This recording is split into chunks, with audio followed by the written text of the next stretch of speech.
Hey guys, welcome to the new video. आजको भिडियोमा चाहिँ म एउटा book summary, one of my favorite book, Richest Man in the Babylon, यसको चाहिँ समरी। यो चाहिँ हैन मेरो पर्सनल फेभरेट बुक हो। यो बुक चाहिँ मैले अहिले भन्दा 5-6 साल अगाडि पढेको थिएँ। यो बुकमा चाहिँ 5 वटा यस्ता रुल दिएका छन् जुनलाई फलो गर्यो भने चाहिँ रिच बन्न सक्छ। सो यो बुकको नाम रहेको छ richest man in the Babylon. Babylon भनेको चाहिँ एउटा धनी सहर हो हैन, जहाँका मान्छेहरू चाहिँ एकदम धेरै धनी हुन्छन्। And there is a person that used to live in that city, जुन चाहिँ त्यो सहरको सबैभन्दा धनी थियो हैन। त्यो चाहिँ हैन एकदम फुल एकदम आलिशान घरमा बस्थ्यो। त्यही पनि त्यसको धन चाहिँ बढिरहेको थियो हैन, घटिरहेको थिएन। त्यो एउटा साथी हुन्छ हैन, त्यो चाहिँ एकदम गरिब हुन्छ हैन। गरिब भन्दा पनि हैन त्यस्तो रिच हुँदैन हैन, लगभग मिडल क्लास हुन्छ। एक दिन चाहिँ हैन त्यसले आफ्नो साथीलाई सोध्छ हैन, तिमी यति धनी छौ हैन, यत्रो दान गर्छौ हैन, मान्छेलाई पैसा बाँड्दै हिँड्छौ, जुलेरीहरू लाउँछौ हैन, त्यही पनि हैन तिमीले यति खर्च गर्दा गर्दै पनि तिम्रो पैसा घटिरहेको छैन, बरु बढिरहेको छ। यसको राज के हो? त्यसपछि चाहिँ हैन त्यो अर्कत जुन चाहिँ त्यो बेबिलोन सिटीको चाहिँ सबैभन्दा रिच मान्छे थियो, त्यसले चाहिँ भनेको थियो हैन, त्यसले चाहिँ 5 रुल बतायो के हैन। त्यसले चाहिँ आफ्नो साथीलाई 5 रुल बतायो कि धनी कसरी बन्ने भनेर। त्यो फर्स्ट रुल थियो पे युर सेल्फ फर्स्ट भन्छ हैन। अर्कतले भन्छ आफ्नो हैन जुन स्यालेरी हुन्छ हैन, जुन तिमी पैसा कमाउँछौ त्यहाँबाट चाहिँ 10% चाहिँ आफ्नो लागि कमाऊ भनेर भन्छ। फेरि उसले भन्छ 10% किन, हामी चाहिँ हैन स्यालेरी चाहिँ आफ्नो जुन पैसा हुन्छ हैन त्यो पैसाले चाहिँ पुरै मेरै त हो त्यो हैन, 10% मात्र किन भन्छ। फेरि अर्कतले भन्छ त्यो पुरै स्यालेरी तिमीले कसरी भयो हैन, तिमी हैन भाडामा बस्छौ हैन, तिमी आफ्नो ल्यान्डलर्डलाई भाडा दिन्छौ हैन, रेन्ट दिन्छौ, तिमी लुगा लाउँछौ हैन, त्यो लुगा किन्छौ हैन, अब त्यो लुगा किन्दाखेरि पैसा दिन्छौ, खाना किन्छौ हैन, त्यो खाना त्यो पसलेलाई पैसा दिन्छौ, त त्यो पैसा तिमीले कसरी भयो? त्यो पैसा चाहिँ तिमी हैन केही कुरामा खर्च गर्छौ के हैन, तिमी चाहिँ त्यो पैसा चाहिँ अरूको लागि कमाइरहेको हुन्छौ भनेर भन्छ। उसले भन्छ हैन first rule pay your self first हैन, चाहे जति पनि पैसा कमाऊ तिमी एक महिनामा हैन, तिम्रो स्यालेरी जति पनि होस् त्यसको 10% चाहिँ मिनिमम 10% चाहिँ आफ्नो लागि राख हैन, सेभ गरेर राख।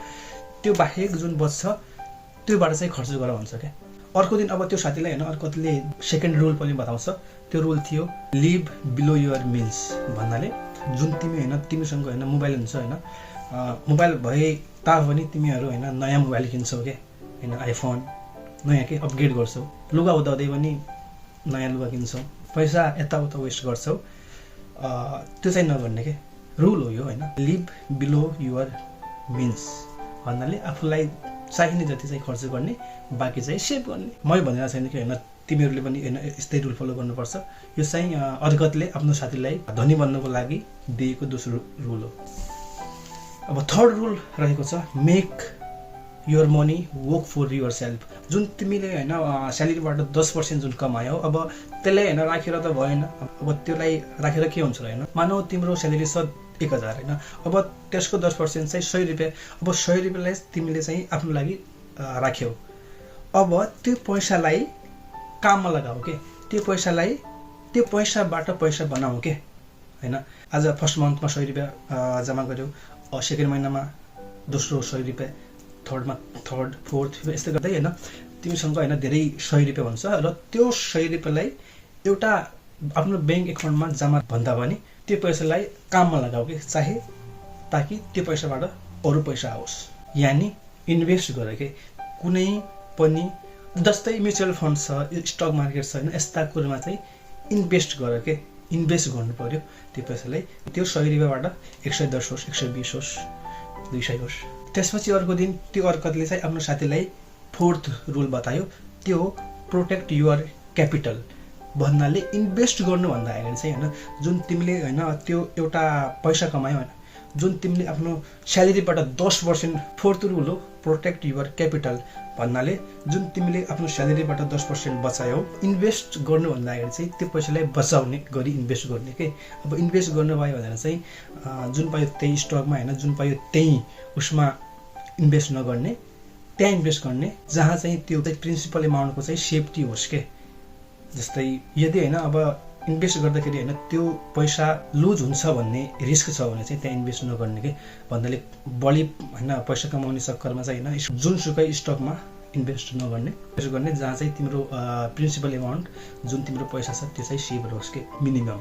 त्यसपछि अर्को दिन चाहिँ त्यो अर्कोले 5th रुल बतायो, त्यो increase your ability to earn भन्नाले आफ्नो जुन स्यालेरी आइरहेको छ होइन अब त्यो स्यालेरीलाई बढाउने कसरी के होइन। अब त्यो स्यालेरी होइन त्यो फर इक्जाम्पल तपाईँले 1000 रुपियाँ कमाउनु हुन्छ भने चाहिँ अब त्यो 1000लाई 1200, 1500, 2000 कसरी गर्ने भनेर चाहिँ त्यो आफ्नो जुन स्किल हुन्छ त्यसमा काम गर्ने।